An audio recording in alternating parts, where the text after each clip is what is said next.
Baseball. An introduction. Baseball is probably the one sport which is most clearly identified with being American. Former President Herbert Hoover once stated that baseball is the greatest of all team sports. For the past 150 years, baseball has become so intertwined with all aspects of American daily life that the baseball strike of 1994 seemed almost unthinkable.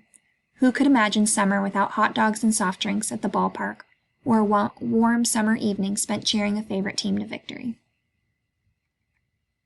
History of the game. Baseball, however American it may seem to us today, did not originate in America. It probably began in England with a game called rounders.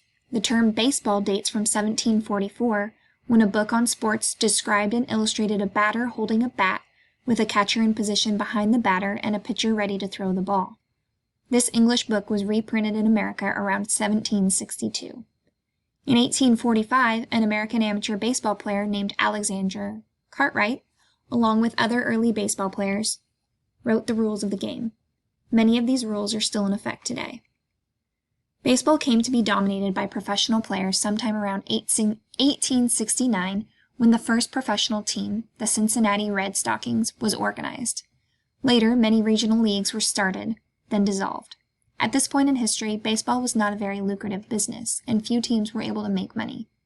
In the late 1880s, the National League attempted to limit the salary that players could accept to a maximum of $2,000. During the early period of league formation, rules for transferring players from one league to another were created. There were also strict rules for recruiting minor league players for the major leagues. At present, all major league teams maintain minor league teams called farm clubs, where players are trained and eventually transferred to a major league. In 1903, the first World Series was held. It was held every year since, until the baseball strike of 1994. Today, baseball, despite the impact of the strike, continues to be a highly organized and lucrative sport. The salaries of baseball players are the highest of all athletes who play team sports. How the game is played. The rules of the game. In baseball, 2 teams of 9 players compete with one another on a baseball diamond, which in reality is a square field. The teams are comprised of a pitcher, catcher, a first, second, and third baseman, a shortstop, and left, center, and right fielders. A catcher stands behind the batter and signals a pitcher as to what type of ball to throw. Each game is made up of 9 innings. If the home team is ahead, that is, if it has scored more runs, at the end of the middle of the 9th innings, the home team wins. The baseball field has 4 bases, which are spaced 90 feet apart from each other. The batter's box, the area where the batter stands, is located 60 feet and 6 inches from the pitcher's mound. The 2 foul lines run the length of the field and define the playing area. The batter's objective is to get a hit. Once the ball is hit, the batter, now called the runner, must get to first base before the ball is caught by the first baseman. Once the ball is caught, the runner is tagged, or the first baseman touches the first base before the runner touches it. If the batter can get to first base safely, it is called a single. A double occurs if the batter can run to second base, and a triple occurs when a batter makes it to third base. A home run means that the batter runs around all the bases and reaches home plate ahead of the ball. The batter can also hit a home run by hitting the ball over a wall or fence in the outfield. The defensive team in the field tries to keep the offensive team's batters from scoring.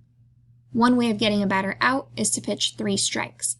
A strike occurs when the batter swings and misses or doesn't try to hit a ball that is pitched within the strike zone. If a batter already has 2 strikes and hits a ball into foul territory, the foul does not count as a strike. A foul ball counts as a strike under all other conditions. If a pitcher throws a ball that does not cross home plate between the batter's armpits and knees, the strike zone, the pitch is a ball. When a pitcher throws 4 balls to any one batter, the batter is able to go to first base without having to hit the ball, technically called a walk. Once the ball is hit and is in the air, the players in the field attempt to catch the ball before it hits the ground. If a fly or line ball is caught, the batter is automatically out. A ground ball, when caught, is thrown to a base in order to get the runner out. Baseball players can also slide into a base to keep from being tagged out. Sliding is more difficult than it appears to be and requires practice to be done properly. The body falls to the ground in a controlled manner by a fall backward on the outer surface of the knee and lower leg, or just by diving head first. All games have at least one umpire to call balls and strikes. Major League games have 4 umpires, 1 at each base. The pitcher. The pitcher is considered the most important defensive player on a team. This position is the most physically demanding spot on the team as well as the position with the most control over the game. A pitcher needs excellent control over the ball in order to throw the ball where he or she aims it. Pitchers have been known to throw the ball 100 miles per hour. Various styles of throwing the ball may be used to achieve different results. For example, a curved ball swerves from a straight line to the left or right, depending on which arm the pitcher is using. A fastball is just that, a ball thrown extremely fast. A slider is a cross between a fastball and a curveball and seems to slide away from the batter. Outfielders and infielders. Long or high balls, or ground balls that go past the infield, are caught by one of the 3 outfielders. Outfielders must have superior throwing ability. The center fielder is generally the fastest of the 3 outfielders since he or she has the most area to cover. Center fielders must also have a strong arm as they must throw balls to third base and home plate. Some of the most famous names in baseball were outfielders, among them Babe Ruth, Ty Cobb, Joe DiMaggio, Ted Williams, and Mickey Mantle. The job of the infielder, the player who is on the bases, and the shortstop is to try to prevent balls from going into the outfield. These players also attempt to throw or tag out the batter once the ball has been hit. In particular, the shortstop has the most demanding position and must have a strong throwing arm and quick reactions. The history of baseball is full of famous infielders, including Lou Gehrig Rogers Hornsby,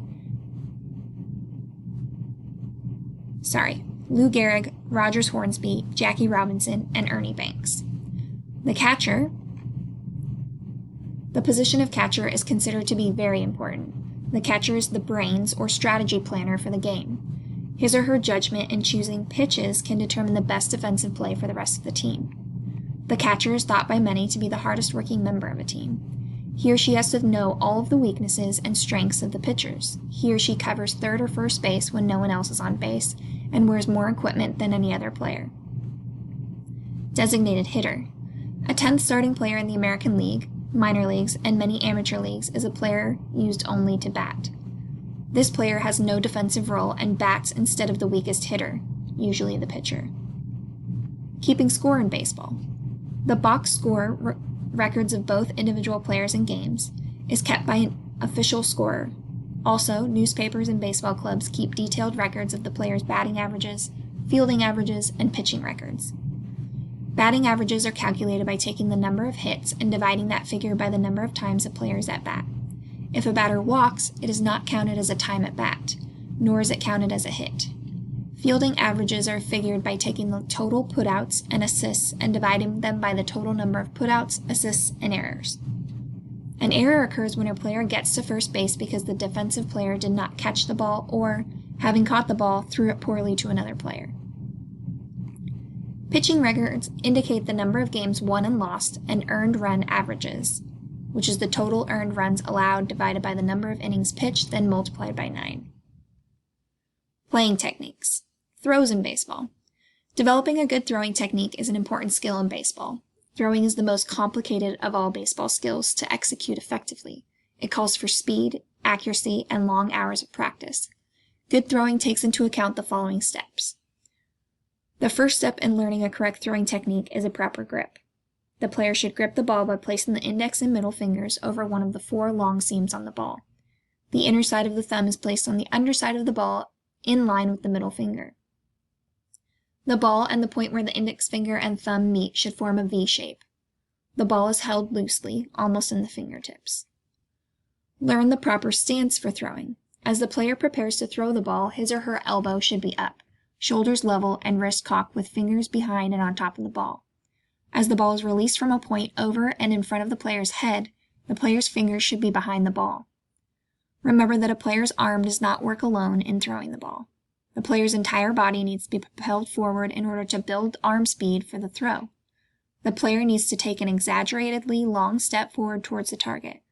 The length of that step, however, depends on how far the ball has to travel. For example, an outfielder's step will be long because he has to throw the ball up to 300 feet away. Follow-through is important. The technique of throwing does not end when the ball is released from the hand. If there is no follow-through, the ball will lose a great deal of speed and accuracy. The throwing arm should continue to move downward across the front of the body and behind the left hip if the right arm is being used. Both feet should be parallel to the target and pointing toward it. Players need to take special care of their arms because of the intense workout the arm gets in a game of baseball. Warm-up exercises should always be done before practice or a game. Many players ruin their chances at a pro or amateur career in baseball by abusing their arms. Watch that arm. It is your most valuable asset in the years of baseball playing ahead of you. Equipment and clothing. Baseball is played with very simple equipment: a ball, a bat, and a glove. Bats are no more than 2 to 3/4 inches in diameter and 42 inches long. They can be of any weight. The baseball itself weighs about 5 ounces and is covered with 2 strips of white horsehide stitched together with a smaller inner core of cork or rubber. All players on a team use gloves. A standard baseball glove may not exceed 12 inches in length and 8 inches in width. The first baseman and catcher usually wear gloves that are thicker than those of other players. Baseball notes and news. As many people remember, 1994 went down in baseball history as a lost season. It was the year of the first season-ending strike in the history of a sport that has long been regarded as America's national pastime.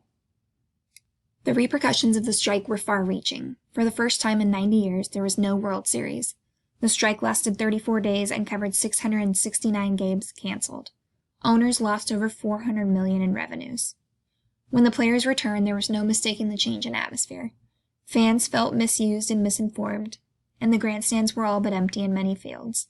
Even by early 1999, the stands were still not up to pre-strike attendance levels.